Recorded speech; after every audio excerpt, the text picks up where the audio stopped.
So, do you think we should have a professional intro? Yeah, this is supposed to be our professional intro.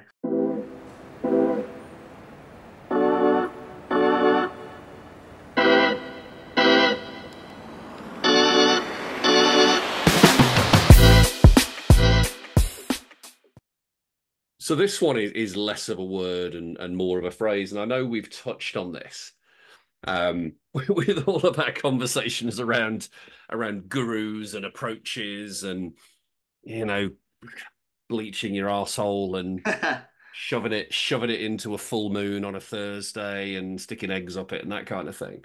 But your arsehole into it for me.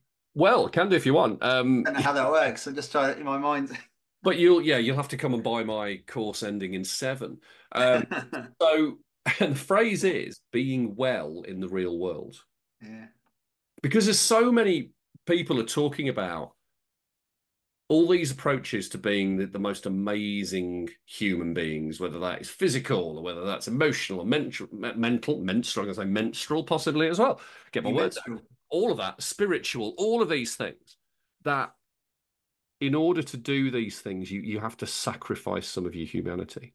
And the only way that you can do it is by doing it by their patented program, which they sell it to you ending in a seven. Or two, four ones. That's another one.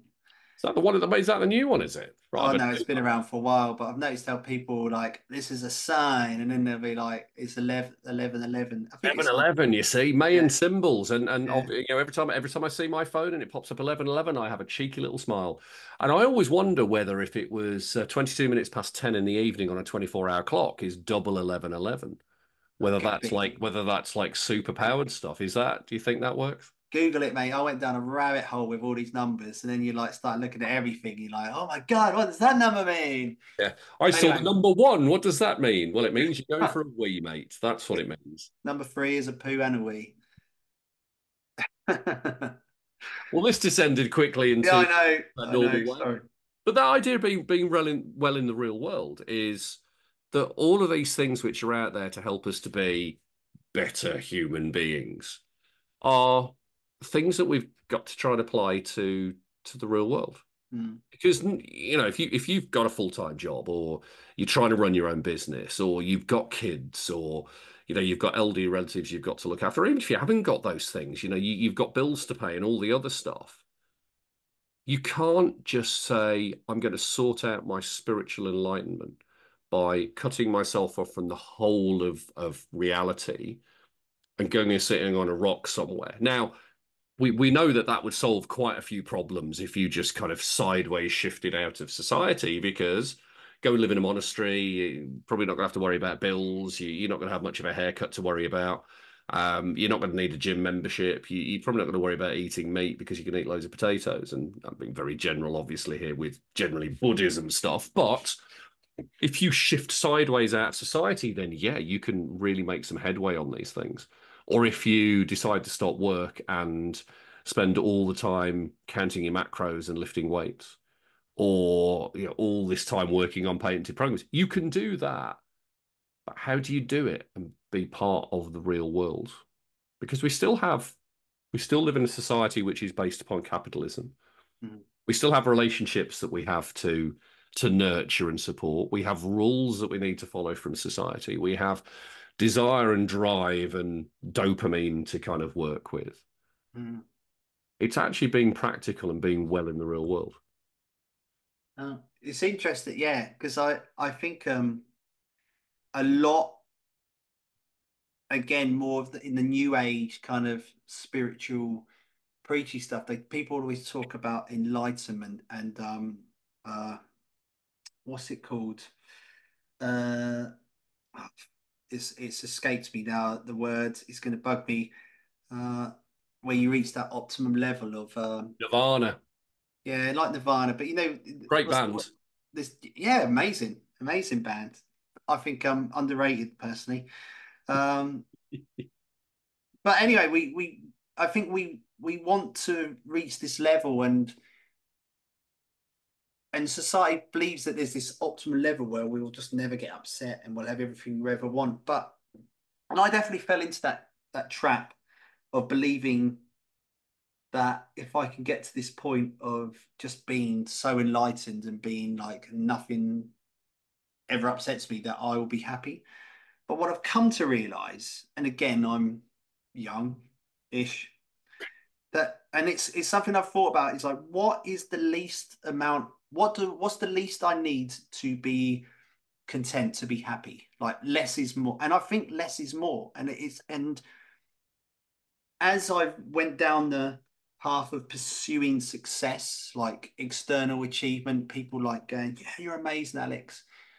Having gone to that from "you're nothing, you're worthless, you're a piece of shit, you might as well die," I've come to realize that again, less is more. Like, what are the things that matter? And for me, and I literally thought of this like the other day, it's like good health, good people, good times. That's it. Now, people might look at that and go, well, people can obsess about the health and thinking, well, Mm. have you got abs? Are you having like, are you eating keto? Are you doing all this? Are you doing fast and all that stuff? Like, no. Do I wake up most days feeling healthy? So, good people. It's like my mates. I don't need to fucking be rimming some multi-millionaire to get to the next stage of my business. If shit hits the fan, who have I got around me? Have I got good people around me? Yes.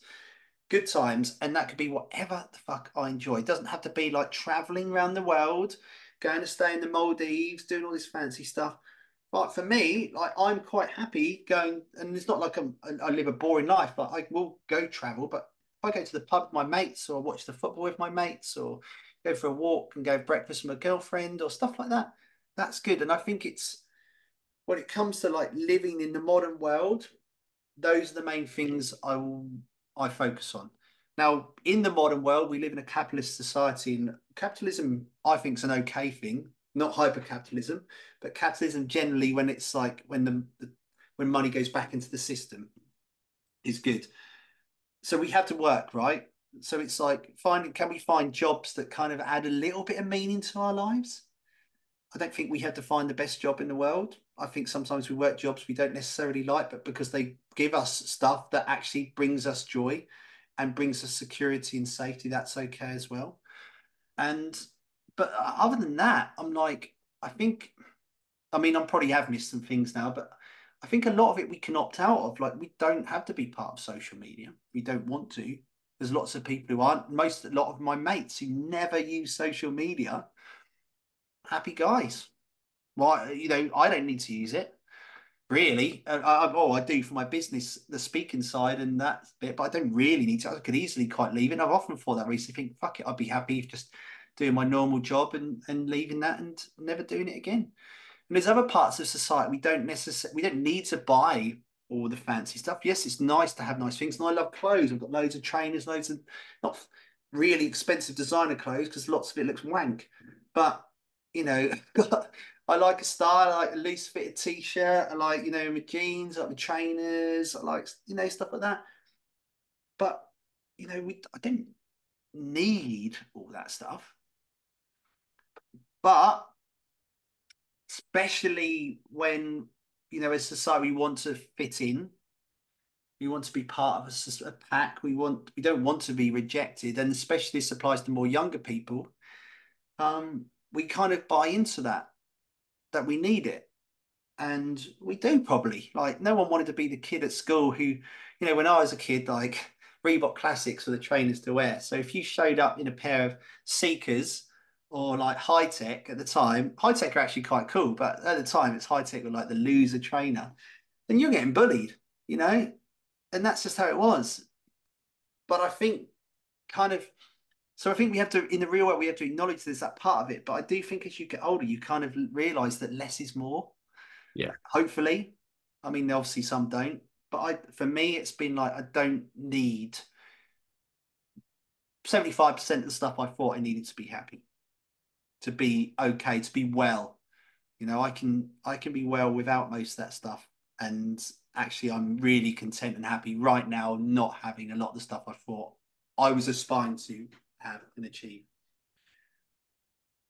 Yeah, I think you're spot on with that. It's that realization as you age that the things you thought were important are not the ones which are important. And you don't look externally for this gratification, you look internally. Mm, You look to the simpler things. And one of the things I analogy I use with my clients, and to be honest, the more I think about it, the more I think it's a shit analogy. I talk about a pop-up tent. And I only think it's a shit analogy because who carries around a pop-up tent anyway? It's so kind of like 1980s camping. mm, But this tent is wherever you are on any given day in any given place, whether you're at home with your family or whether you're off traveling or working or speaking or whatever it is, that there are these basic things which you can just pop up and mm. they're there for you. And those are the things that you anchor stuff onto. And in fact, probably as a recording thing, I've got a post about this tomorrow with a beautiful graphic where I've put words on the side of a tent because that's how Oh. good I am at social media. Go me. Um, but it's this idea that, well, okay, what are the things which are in your pop-up tent? Or, what are the things which are there for you on a day-to-day basis? And if you do those things and have those things, you know everything's going to be cool. So on a simplest level, it's eating pretty well most of the time. It's getting enough sleep and rest. It's getting some movement, some exercise, having good relationships with people. And it's stuff you've touched on with your three areas. It's making sure that you don't try and overdo it because there are I'm going to pick on the Mr. Miracle Morning Man now. You know, the idea is in order to have this successful, pardon me, the successful life, you've basically got to go do your five things in the morning, your journaling and your meditation and your Mm. all that kind of stuff. And you've got to do it at 4 a.m. before anyone else gets up.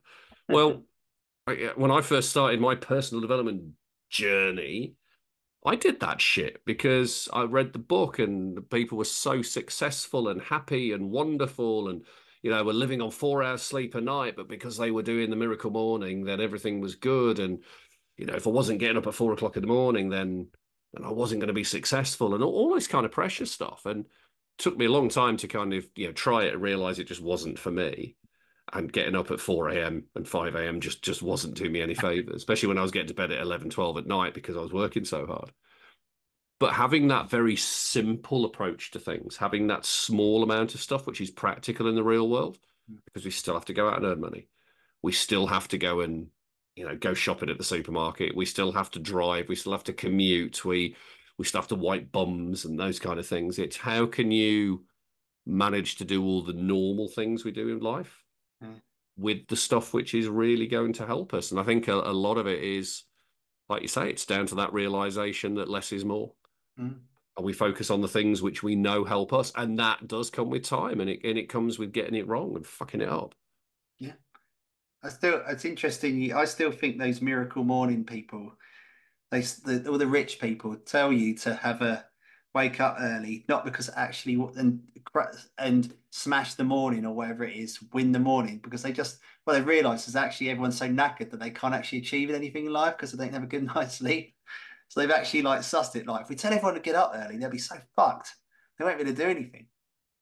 But yeah, you're right. I think it's less is more. Like it's hard. I think you have to go through that kind of wanting more though. Yeah, You have to, you have to don't try you? the stuff. You You, have to try yeah, you have to try the things. yeah, Like I say, I've done the miracle morning stuff. I've tried yeah, that. I've done the journaling, and does it work? Yeah, it does for a while, but mm, it's that bit of kindness and self compassion for, well, when you can't do it, you're not a failure. You're a normal human being. yeah, And when I was God back thinking back to my nursing days, when I worked at Dudley Road Hospital in Birmingham as my first ever job back in sort of 2000, I was getting up at 5 a.m. mm, so that I could get on shift. God, if I'd have got up and done five things like yeah, journaling and manifestation, all that kind of stuff in the morning, Jesus, would that have helped me to wipe bums and administer injections better? I don't know. Um, but it's the practicality of it. And I think as well, it's like we talked about on previous things. If you go to somebody who's in a war zone and tell them that if they change their thoughts, then everything will get better for them, then you deserve the big slap that you get. And we're yeah, telling people that if you just do these things, life will be better for you. It's like, yeah, actually, if I got paid more, maybe if society wasn't such a wanker and mm, trying to oppress me and as Johan Hari says, you've if society is pouring itching powder on you and you say, look, I'm still scratching, and society go, well, obviously you're not scratching hard enough. Here's a course on how to scratch better instead of stopping pouring itching powder. Yeah. And that's it, isn't it? It's basically like society and these people who say it's all about your thoughts, essentially abusive parents. Oh, your world you're living in is wrong. They're telling you what you feel is wrong because you're the problem. They're not actually going, actually, society's like, yeah, like you say, it like, yeah, and Hari said, it's like the itching, people pouring itching powder on you Yeah. is the problem, isn't it? So it's, society, we know society is making us sick. I think anyone who disputes that is is just deluded. Like it's like the way we're living now is so far removed how we've evolved to be around each other, to have rest, to contribute to society in a meaningful way. How we are now is very hyper individualistic. It's all about how I can get to the top and how much stuff I can earn, how Yeah. I can look good to everyone else. People don't want to admit that because they don't want to be the person who's happy at home, like I said before, who's just okay with what they've got. And I've and people might think that people who think like that, oh, they're just like they've got a negative mindset.